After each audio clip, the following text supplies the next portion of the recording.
நமசிவாயம். முன்னாள் தமிழக முதலமைச்சர் திரு ஸ்டாலின் அவர்கள் ஜாதகம் என்ன சொல்கிறது அப்படின்னு பார்க்க போறோம். சிம்ம ராசி, விருச்சக லக்னம். சிம்ம ராசியில பிறக்கிறதே ஒரு பெரிய அதிர்ஷ்டம் ஒண்ணு. இந்த ராசியில பிறந்தவங்க அவங்க சாதாரணமான ஒரு அமைப்பா நம்ம எடை போட்டுற முடியாது. இந்த பிரபஞ்சத்திலேயே முதல் சூரியன் தான் அந்த சூரிய குடும்பம். அந்த சூரிய குடும்ப நாயகனே, அவருடைய வாகனமே சிம்மம், சூரியன், காளி அவதாரம். இதெல்லாம் சிம்மத்துக்கு பொருத்தலாம். சிம்மத்தினுடைய ஆற்றலை அதிகப்படுத்தி அதெல்லாம் சொல்லலாம். கர்ணனை சொல்லலாம். ஏன்னா சூரிய குலத்துல பிறந்த கர்ணன் சூரியனால் பிறந்தவர். அதனால எதை கேட்டாலும் கொடுப்பார்.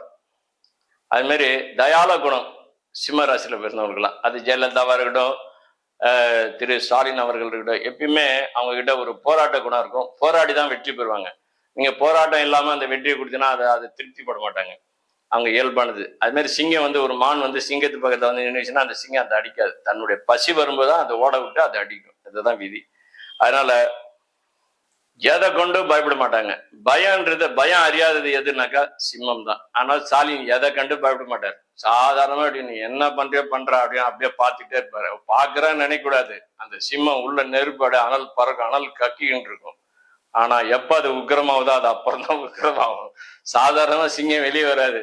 சிங்கம் வெளியே வந்துருச்சுன்னு வச்சுக்க, அவ்வளவுதான், சட்டசபையா அவகலமா இருக்கும். இப்ப வெளியே வரப்போறாரு அந்த சிங்கம். என்ன பாப்பா, இதுதான் விதி.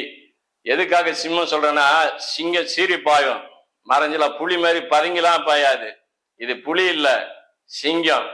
ஆமா, நரி பணங்காட்டு நரி, சலசலப்புக்கு அஞ்சானா அது பணங்காட்டு நரி. சிங்கத்துக்கிட்ட எல்லாம் நிக்காது. சிங்கம் வெளியே வருதுன்னா ஒரு கர்ஜனை பண்ணும். யானை கூட சரி ஓரமா நின்று போயிடும், சிங்கத்துக்கு முன்னாடி நிக்காது. அதான் கஜேஸ்வரி யோகத்துல முதன்மையான சிங்கத்தை தான் சொல்லுவாங்க. அதனால வருவார் பார் சிங்கம் மாதிரி முன்னாள் தமிழக முதல்வர். அப்ப அவருடைய பார்வை, அவருடைய சிந்தனை, அவருடைய கம்பீரம் எல்லாமே இப்போ வரும். நீங்க சாதாரணமா நினைக்கலாம் இப்போதைக்கு அவரு அவ்வளவுதான் அப்படின்னு. வாய்ப்பே இல்லை. சிங்கம் எப்பயுமே சிங்கம் தான். அதனால்தான் சூரிய குடும்ப தலைவன் யாரானாக்கா சூரியன். அதனால்தான் மற்ற சூரியனை பின்தங்கிதான் மற்ற கிரகங்கள்லாம் இயங்கும். இதுதான் விதி, இதுதான் வரலாறு, இதுதான் இந்த யுகத்தினுடைய அமைப்பு.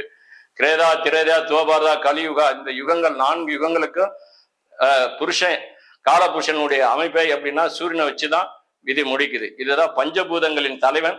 இதுதான் அமைப்பு. அதனால இந்த பஞ்சபூதத்துல சூரியன் வரமாட்டார். அதனால குஜாதி ஐவர்கள் தான் பஞ்சபூதத்துல வருவாங்க.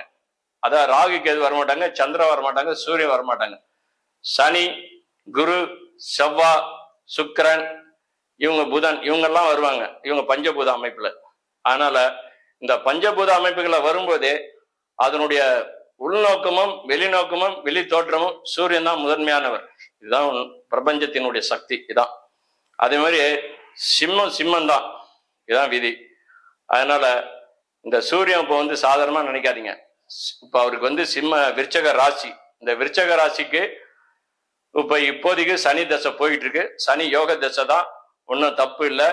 2வது இந்த தசை அவருக்கு யோகத்தை தான் கொடுக்கும். 4வது வீட்டுக்குடையவர். அதனால ஒரு கேந்திராதிபதி. பாவ கிரகங்கள் கேந்திர பலம் பெறலாம், தப்பே இல்லை. குரு பார்வையிலும் இருக்காரு, சுக்கிரனுடைய பார்வையிலும் சனி இயங்குறார். அதனால சனி இமாலய யோகத்தை கொடுப்பார். இன்னும் சனி திசையை முடிக்கலைங்க, சனி யோகத்தை கொடுப்பார். அதனால சனி பலமா இருக்கனால இப்ப எலெக்ஷன் இப்ப இந்த எலெக்ஷன்ல அப்ப அவரு எந்த பகுதியில எந்த தொகுதியில நின்னாலும் அவர் ஜெயிப்பார். சட்டசபைக்கு மீண்டு வருவார். எதிர்கட்சி தலைவரா இது வரைக்கும் நீங்க யாரும் பார்த்திருக்க மாட்டீங்க. இப்ப நிப்பார் பாருங்க எதிர்கட்சி தலைவரா.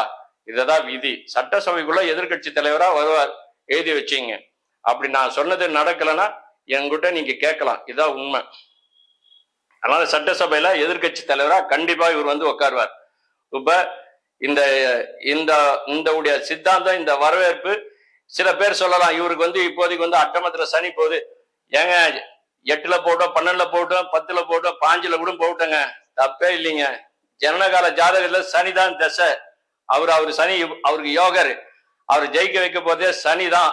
அவர் தான் கொண்டு அந்த சீட்ல உட்கார வைக்க போறார். அதனால எதிர்கட்சி சீட்ல இவர் தான் உள்ள வர்றார். இவர் எந்த தொகுதியில நின்னாலும் இவர் வெற்றி இவருக்கு உண்டுதான். இந்த தொகுதியும் இல்ல, எந்த தொகுதியில நின்னாலும் வெற்றி உண்டுதான். இவருக்காக ஒரு சீட்டு ஒதுக்கப்படும். இவர் வெற்றியாவாரு. நிச்சயமா சட்டசபைக்குள்ள சிங்கம் பாருங்க, சிங்கம் மாதிரி வருவார் பாருங்க. அப்ப பார்த்துட்டு சிவகுருக்கு போன் பண்ணுங்க. வாழ்த்துக்கள். ஓம் நம சிவாய.